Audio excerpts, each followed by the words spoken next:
are exploring now in this world. So that is the background about what we will discuss. Hopefully, uh, of course, I don't expect you to have the background of the total uh, aspects that we have, but I think one feedback that we got last time was specifically a new technique or new tool, if you may, or new method, which was, I think, which might have been taught in software engineering courses, but may not be applied to the extent that it is called the Petri nets that we will explain. But before that, I'll also give a history of how computing started, what were the questions, and also something about this Turing machines, and then of course some concept about what exactly is information and how we are understanding information ahead of this world. So it is quite possible that I may not be able to complete all the slides that I have, but I have already shared last time all the papers that I am going to discuss as well as the presentation material. I will be very happy to answer those questions even on email or WhatsApp also. That is not an issue. Only thing is that maybe you have to find time to read these papers, which I presume you may not have. But later on also I'm fine. So we'll just go back to about 100 years back. There is a guy called David Hilbert who was a mathematician, and he asked in year 1900 some questions about mathematics actually. And in fact, this particular whole incident, as well as something about it, has been discussed by Stephen Hawking in his book called God Created the Integers. And I would recommend it's a collection of all the papers on mathematics which he has collected. It's a very thick book. You might have seen it also. I would request you to explore some of those papers because those are the original papers written by the people who created this information revolution, I would say. So I think it is good to read those papers. So the questions that he asked were about 23 plus 1 problems that he posed in David Hilbert in early 1900. And he repeated this in 1928, in the year 1928. And the three questions that he asked was about completeness, consistency, and decidability of mathematics. So what he said was, I mean, okay, the people were saying that mathematics we have achieved so much, so we actually have, is it really complete, consistent, decidable? All these mathematical capabilities that has been developed is enough, and also is there anything else to do? Type of questions were there. So he posed these questions at the start of the new century, and also repeated in 1928. So questions were is mathematics complete? So what is it? We need to prove mathematically that all true mathematical statements can be proven. So this is if that is really can be proven, then we will say mathematics is complete. Okay. So that was the first question. Second problem that he posed was, is it consistent?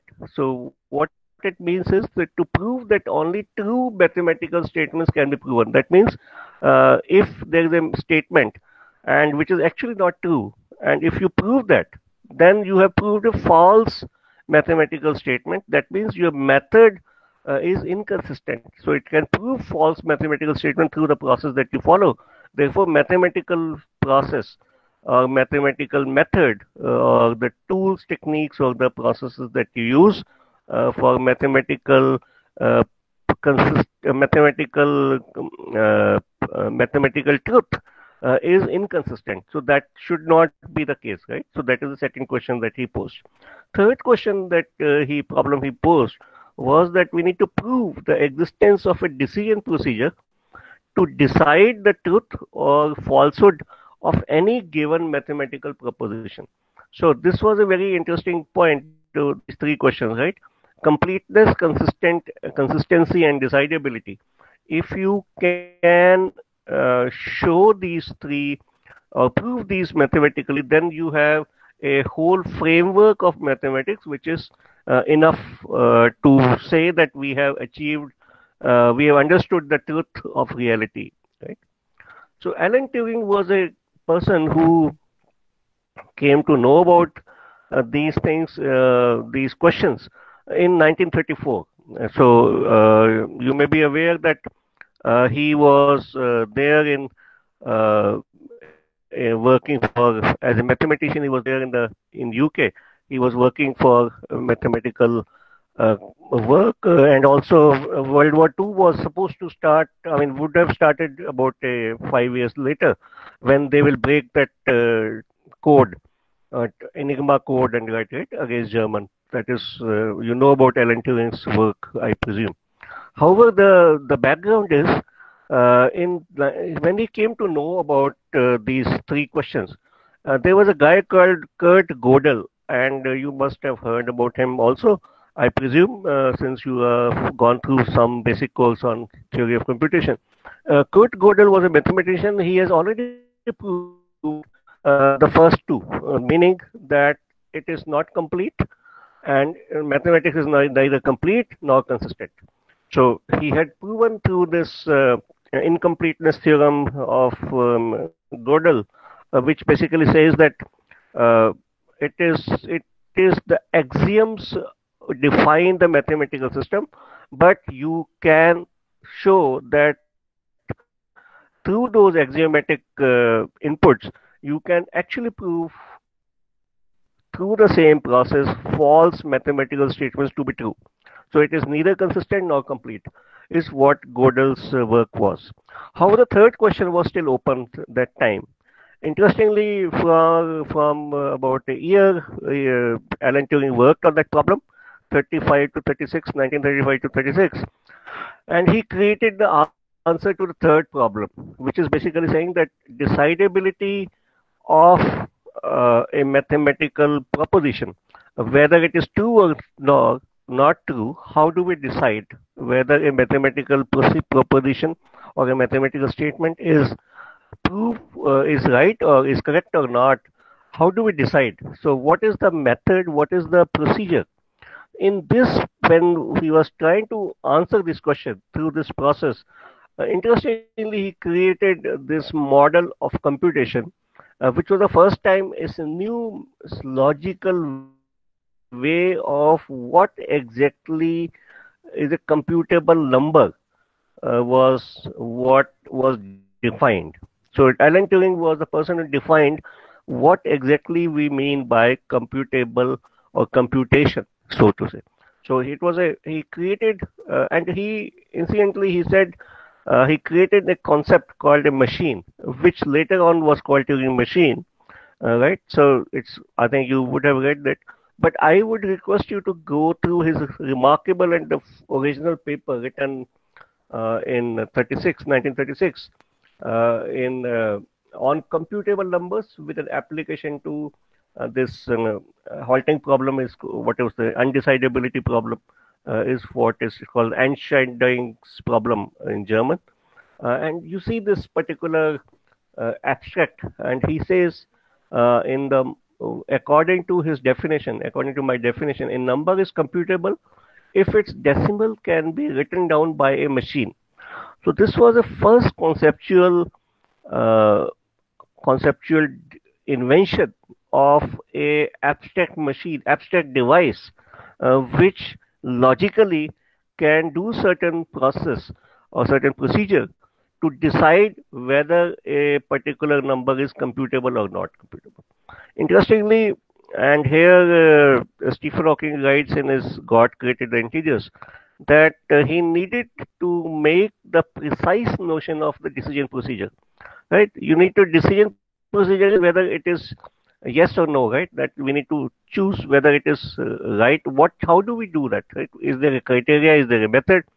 So he needed to formalize it, as per Stephen Hawking, and perhaps inspired by a childhood interest in typewriters, because that typewriter was the tool for writing information that time. And of course, you will know that earlier, I don't know how many of you remember or would have seen a typewriter. Maybe 10 years down the line, or maybe 15 years down the line, no one will remember there was something called a typewriter. But we used to have a mechanical structure, right? Where you put a paper and you can actually put a specific alphabet, and that alphabet will be printed on the typewriter, and you actually can type. So that is why we have this QWERTY keyboards and all this, right? That's the background. Perhaps inspired by childhood interest in typewriters, Turing did this by expressing the decision procedure in terms of machines, which we now call Turing machines. And he said that he sort of conceived it as it operates as an infinite tape of linearly arranged squares, one at a time. So you imagine a tape of papers or squares which are moving one square on a device on which you can read, write, and erase the mark on that particular square only. Okay, so every time when you get one square, the machine can change something, erase it, write it, or read it. However, to operate a table of behavior of the machine, so what happens is as this infinite tape moves on this device, on this machine, each square it can do something on that, and based on certain rules that can be created, it can do the computation, or it can do these three actions or operations: read, write, and erase. And based on this, it can do some changes to the uh, next input that you're getting, next square that you're getting. Okay, so this procedure was pretty simple, simplistic, in fact. However, it gave rise to a very interesting phenomena of how do we decide whether a any statement is computable or not. In fact, so what if you read the paper, he defined something called a set of machines, which he called alpha machines or A machines. If each stage or automatic machines, he called it, the motion of machine is completely determined by the configuration. We shall call the machine an automatic machine. So for some purposes we might use machines, choice machines or C machines, which he didn't describe here, but that can be looked at from the perspective of decision problems later, where motion is only partially determined by the configuration. When such a machine reaches one of these ambiguous configuration, it cannot go on until some arbitrary choice has been made by an external operator. This would be the case if we were using machines to deal with axiomatic systems. In this paper, I'll deal with automatic machines only. So it is very interesting to note that he classified variety through this particular process. He defined variety of possibilities in the way this machine can operate, right? So then he said this computing machines. If an automatic machine, a machine he called it, prints two kinds of symbols, of which the first kind are just 0, 1, which is binary numbers, others being symbols of some kind, then the machine will call it a computing machine if the machine is supplied with a blank tape and set in motion starting from the correct initial configuration, which he called the M configuration. The subsequence of the symbols printed by it, which are of the first kind, will be called a sequence completed by the machine. The real number, whose expression as a binary decimal is obtained by prefacing the sequence by a decimal point, is called the number computed by the machine. So this procedure worked out very nicely to come out with whether a particular number can be computed or not.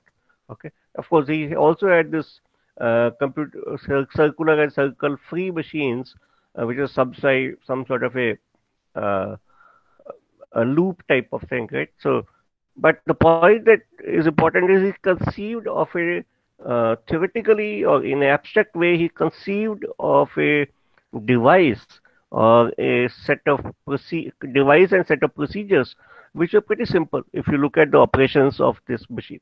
However, it led to a very interesting logic that can give us clearly from the existing state of the machine, you can actually say what should be the next one. So and now we know that we have this Boolean table and all those things that we would have, but you can actually have a computable sequence. Gamma is determined by a description of a machine which computes that particular gamma. Thus, the sequence 0010 whatever is determined by a particular table through this symbol and operations. And in fact, any computable sequence is capable of being described in such a table. So the behavior of the process we can define using this. So this was the starting point, and I presume you would have read some of this theory, but I would strongly recommend to read this paper by Turing, which I have already shared last time, but you can always search also. But this led to what is called the theory of computation. He gave this abstract model of computation by Turing, evolved to the theory of computation that has very three specific branches now, and I presume you would have read some of them: automata theory and languages. Then we have this computability theory, computational complexity theory, which basically all these three are different branches of this theory of computation now. Automata theory studies about these type of machines, abstract machines for computation, and also what type of language they recognize is what defines the capability of these machines. Then we have this computability theory, and the third one is the complexity theory, which I think you would have read about, algorithmic theory of how much complexity is there in the memory as well as the speed and time. I think those are in the algorithm. You might have read about that part also. Here we will be looking at this automata theory and a little bit about the finite state machines. So one particular class of machines, which were, so if you remember, the Turing machine has infinite memory in terms of infinite tape that runs on the device, which is looking at one square at a time, right? So this gave rise to a restricted, a very slightly, in fact, substantially less powerful machine, which was called a finite state machine, which I will explain in subsequent slides, and also give you a difference of a slightly general purpose model of finite state machines or automata, which is the Petri nets. I will explain that and how I have used in couple of cases, and then we move to some of the new things that has happened. I presume I will be within time. Okay. So finite state machines or automata, they are slightly, I mean, they are less powerful in terms of memory. So there is a restricted memory, but more practical.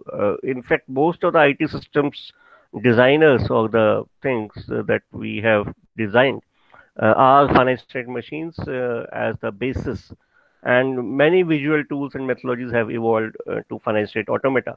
Okay, but so event relationship graphs and also this different type of procedures and the models can be represented as event relationship graphs, right? You would have, for example, this particular example is a queuing system, and you can represent as a state change type of thing through this event relationship graph.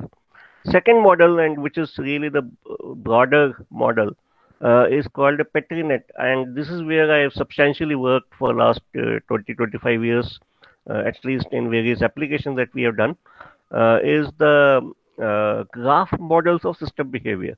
And it is a bipartite graph. If you from graph theory, if you know that if you have two type of graphs, two type of nodes in a graph, and each node cannot connect to its own type, only it can connect to another type, then we have this bipartite graph. It's an abstract and formal system. It describes and analyzes information and control flow in any system, and you can actually model asynchronous and concurrent activities compared to finite state automata, where you have to have a linear flow only, which can be modeled. I'll explain that. What do I mean by that? You can actually represent system change, and most important is these are they give you a visual representation also. And that is the great power of patronage. I'll explain that with examples. So, for example, this is a one particular patronage. Okay, so patronage model of a marriage. So there's a two type of nodes. The circles that you are seeing represent the preconditions and post conditions. And if you see, one circle cannot be connected to another circle because it is the bipartite graph, right? So, however, there is a second type of node, which is a bar type of thing, which is called a transition. So, when you represent any event is nothing but some sort of a change that happens, which changes the preconditions to something called a post conditions. Okay. So in this case, we have this P1, P2, P3 uh, preconditions, which is basically saying you need to have a man and a woman available, and also a legal system or a legal person, Pandit, Qazi, Minister, Judge, who will uh, ensure that the transition, which is a marriage, actually is legal. So once these preconditions are enabled, so how do we show that it's enabled? By putting one small green dots that you're seeing. These are called the tokens that you represent. One man should be there, one woman, one Qazi should be there, and then the transition, they will perform a process, and that transition will happen, and this will result in the post conditions, resulting in a after the ceremony, after the transition, you have a husband and wife available. So you can see now the pre before ceremony, the patronage was having tokens in the preconditions, but after the marriage, after the transition has happened, the tokens are moved to the post conditions, which is husband and wife, right? So this way you represent a model of a system using this method, and you can also associate times with each of these. So in technical terms, it's a bipartite graph model, and you have this as a formal set of a finite set of places, finite set of transitions, and a set of arcs, weight function, initial marking. And the important point is you can represent the the uh, the transition through this visual representation as tokens, right? And now the question is, there is a concept called the state machine or the finite state machine that we talked about. A state machine, that there is a second type of modeling machine that also was there, which is called the marked graphs. So I'll explain patronage in which for all the transitions, input place is just one, and output place is also just one, which is a linear representation, which I represented here. That is called a finite state machine, right?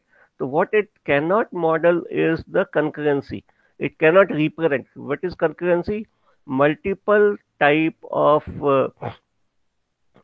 conditions are enabling through this particular process, right? Whereas the mark graphs are, they cannot represent decisions which other state machine can, which is basically a decision machine, right? So you can represent a decision which is a choice in this. However, in the marked graphs, patronage in which for all places, input transition is one and output transition is one. Cannot represent decisions, but it can represent concurrency. Okay, so now if patronage combine these two things, it was created or it was invented by a person named Carl Adam Petrie in 1963, I think 62. But I have used this in multiple scenarios. This was my MSc time, that was in 1989 when I first came across patronage. And this was a patronage model of a typical Indian movie. If you know Indian movies, are on the right hand side, you can see my slide for that time. Typically, it is a hero, heroine, and there are two brothers who are who are who basically lose each other in some particular process, and they later on one guy becomes a thief, other becomes a police inspector. They meet later on. They realize this is the whole flow can be represented through this, and concurrent events can also be represented through this. And when it runs, you actually can see the tokens moving on each of these things. So this is a pretty visual way in which you can model. And also with each of these transitions, you can associate a variety of stochasticities or randomness as well as the timing information. Okay. So couple of applications. I was with Infosys in 2002, and we had this particular problem perishable goods getting uh, like meat products, or you do not know when they will expire, right? So when they will become rotten. So there is a specific life when the perishable goods perish. Within that time, we have to sell it and also consume it, right? So this was a paper that we presented in 2002, where we said that we can use something called a time temperature indicator and wireless technologies and do this modeling. It will improve the perishable goods supply chain management totally. Okay, this was a model that this was the process, and we, if you see this, we actually modeled this whole process through a Petrinet.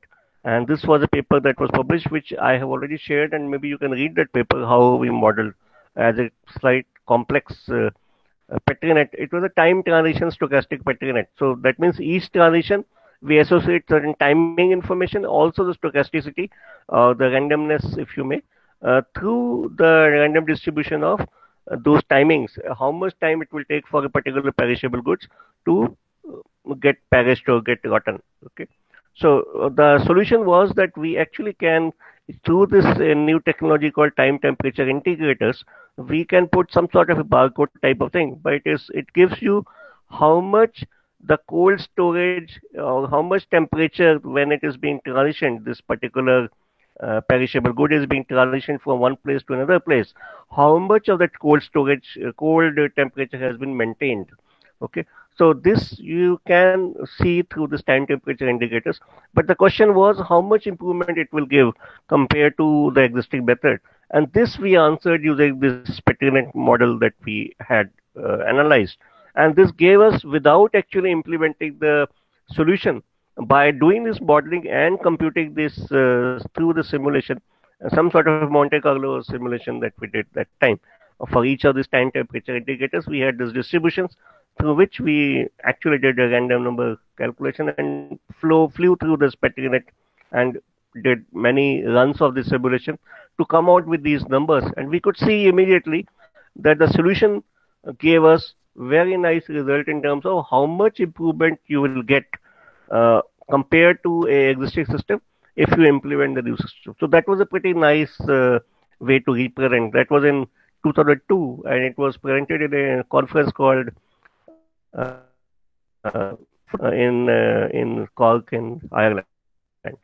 Okay, so the second case was when I was a scientist in DRDO, which was earlier than when we did this work for performance evaluation of an air defense system modeled as a Petrinet. So I don't know how many of you remember that 1991 we had this Gulf War, and Gulf War US used against Iraq a lot of air power.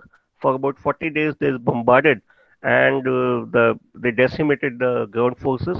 And we wanted to understand how the air defense system should be, what should be the effectiveness of the air defense system if it is being attacked. And in fact, you can see the current state also. We may need lot of these models. So this was what US did as a attack package, right? Some of you may know about this whole process. So you had this AWACS, which is the Airborne Warning and Control System, which runs through the whole time that the air war actually happens.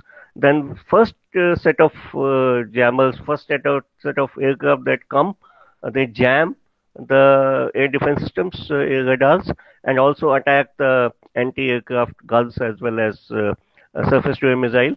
And then the fighters comes to look at any air defense systems, air defense escort, air defense uh, aircraft of the enemy which are in the air to take care.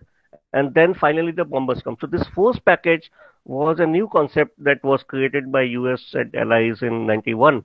And we used this concept and also modeled an air defense system through a Petrinet. So if you see the slide, this was the first picture is the actual air defense system uh, defined and we actually looked at. And the second one is the time transition Petrinet model of an air defense system. What are the events that happen? If you see the pre-conditions, post-conditions, as the transition, you can see the flow of when an aircraft is coming, what are the steps that happens, and you can actually associate different timings as well as the stochastic distributions to each of these and model the and simulate the system pretty nicely. The third picture on the right corner below is a set of three air defense systems to cover an area, right? So you can now see if you have these models, once the attack comes, you can model these transitions as well as these interactions between various dynamic flows, and you can model what is the penetration probability, for example, with respect to arrival rate is what the graph is saying. So you can actually see the sensitivity when will be our air defense system saturated, what should be the attack intensity when we cannot handle it. So you can actually do variety of decision points using this model. Okay, so this is the point where I think these two cases represent the actual applications of these models or the modeling techniques that we have. Now, I just want to switch to the next part. I presume I have about 10 minutes, I presume, right? So, this is where the shift about what we understand now, we call the STAMIC TCP model. So this is a new paper that has come last year, which basically says that mass energy information equivalence principle. And I will strongly recommend you to read. It's a pretty simple paper. It's not a complex one, but it sort of gives you some sort of a new definition of information. And I don't know how many of you would have read Shannon's work earlier, but Claude Shannon was the first person who gave sometime the same time or just before Turing's work, he answered this question: what is information? What is the unit of information? In fact, if I asked you, you will call it bit, right? I mean, what do you mean by information? You say so many bits, so many bits. But it is actually called a Shannon. Of course, now we call it bit, but it is named after Claude Shannon, who first defined what is information. And somehow the two terms, information and entropy, have the same unit called Shannon or the bit, if you will. So, what is the unit of information? We said it is named after Claude Shannon. When an event that has a probability of occurrence as half or zero point 0.5, when it occurs, one Shannon or one bit of information has occurred. So this is the definition, or this is the unit of a bit, if you may. What is a bit? Is when an event which has a probability of occurring 50% of the time, and if it occurs, then we said we have one bit of information has been achieved. And it's very similar to an entropy. It is also the entropy of a system with only two states that are equally likely. That is, each state has a probability of 0.5 or half. Then the entropy of that system is one bit or one Shannon. Okay. So his definition was very interesting. What is information? And he didn't look at anything else. He sort of looked at the two axioms. Information extracted from the occurrence of an event is a function of its probability of occurrence. Okay. And second axiom was the information metric is a continuous positive function, which means it has to be greater than zero, basically this value. And it is bounded also because of the probability that we have. The equation that we got was this particular equation of minus log p of p, which basically say log of, if you look at the base as 2, you have this log base 2 as 1 by p.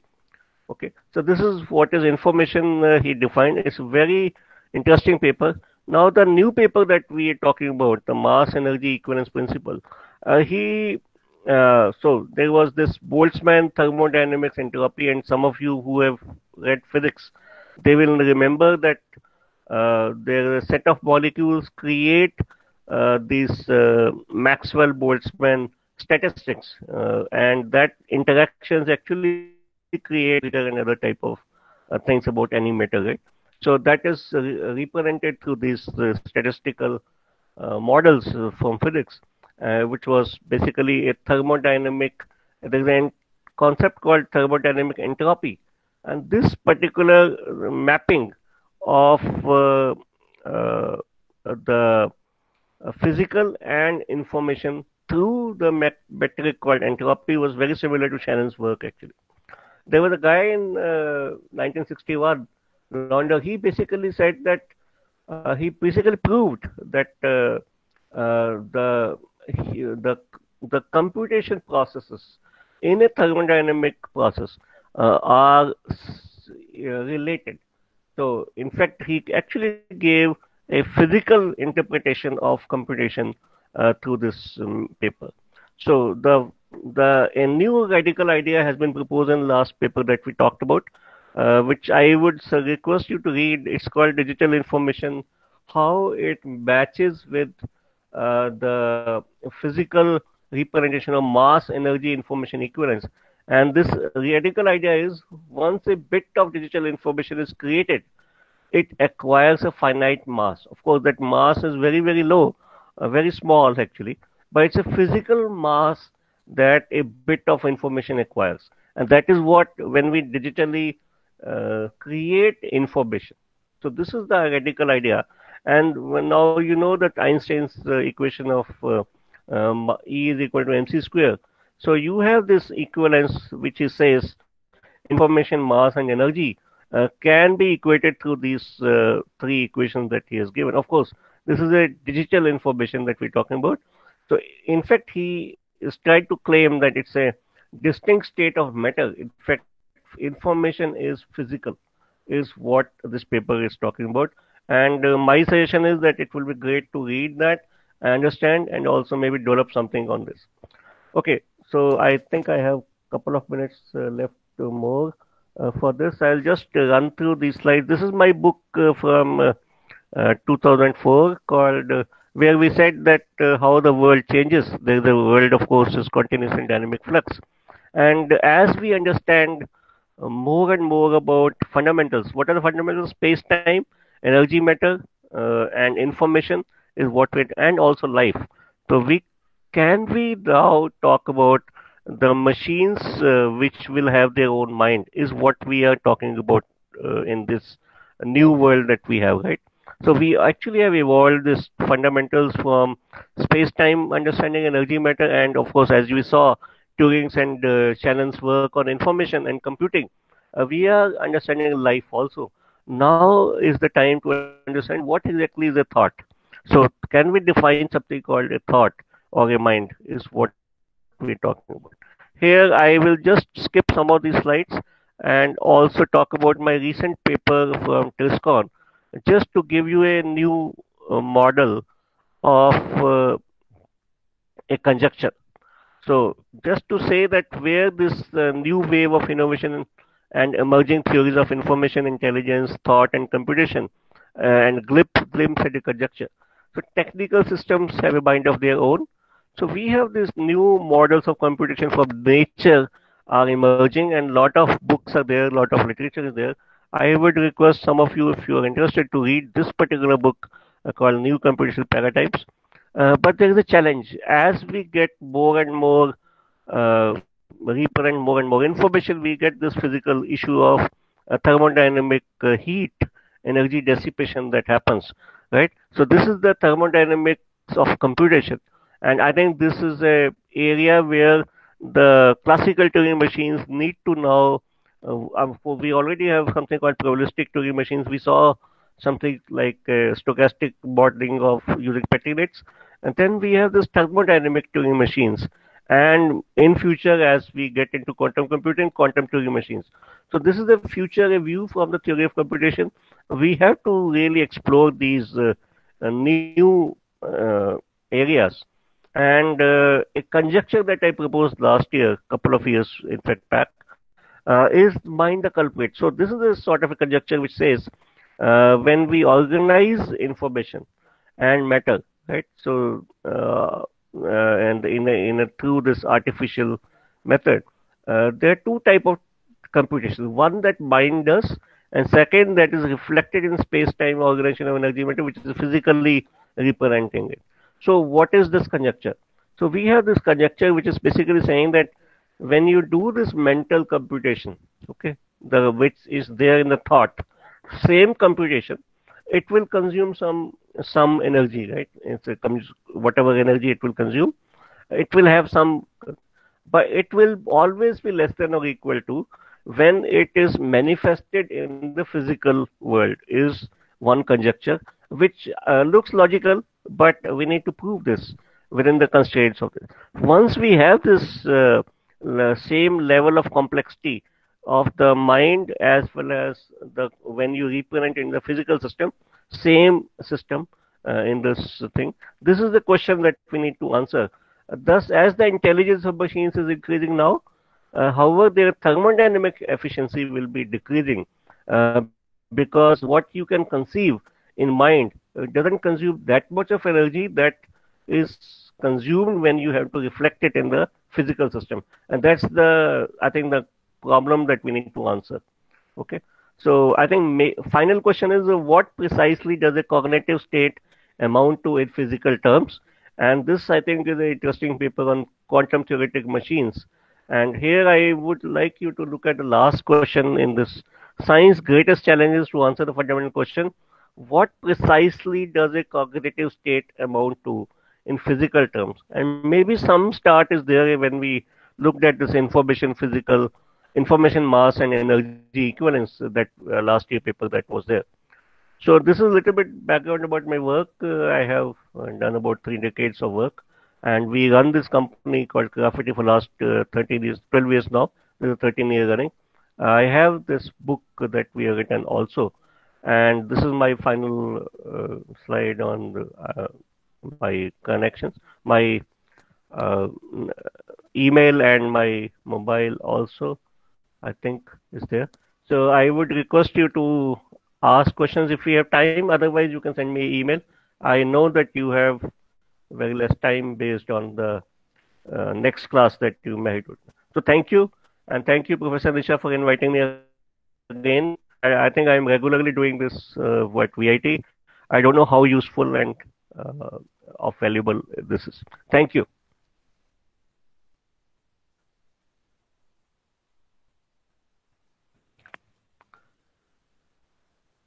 Hello. Yes, sir. Thank you, sir. Okay. Thank you, Thank you, sir. sir. Thank Do you, you have sir. any questions? Thanks a lot, sir. Thank you, sir.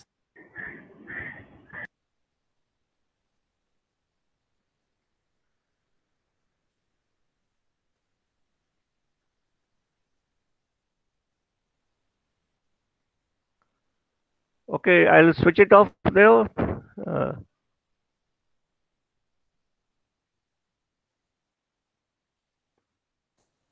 Sir, there's that button over there you can see on the screen. Stop presenting. So with that, you can stop presenting if you are done, sir. yes, I have done. If you have question, I can answer that. Otherwise, shall we?